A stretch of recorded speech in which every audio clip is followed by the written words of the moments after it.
तुमची आहे. पोरींनो, बायांनो, तुम्ही वाघिनी, रणरागिनी, सावित्रीबाई फुले, अहिल्याबाई होळकर, रमाई, भीमाई, फातिमा शेख, स्त्रियांची शाळा काढणाऱ्या महात्मा ज्योतिराव फुल्यांना ज्यांनी पहिली मदत करून 2 मास्तरनी झाल्या आणि पुण्यामध्ये मुलींची शाळा काढली, म्हणून आज तुमच्या पुरी प्रांत कलेक्टर अधिकारी आहे.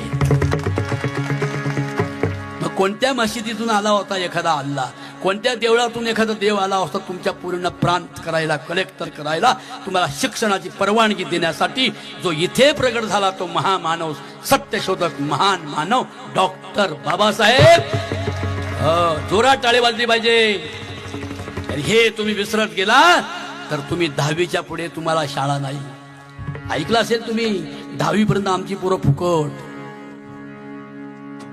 मते महाराज, 10वी पर्यंत पोराला परीक्षाच नाही, आणि 11वीला गेल्यावर आमच्या पोराला ABCD एरोप्लेन पण कळत नाही.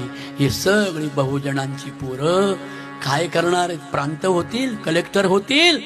ही शिक्षणाची गंगा. तरुणांनो, धार्मिक सणाचे पैसे वाचवा आणि जिल्हा परिषदेची शाळा डिजिटल करा, तर आमचा समाज खऱ्या अर्थानं पुढे उच्च मार्गाला जाणार आहे.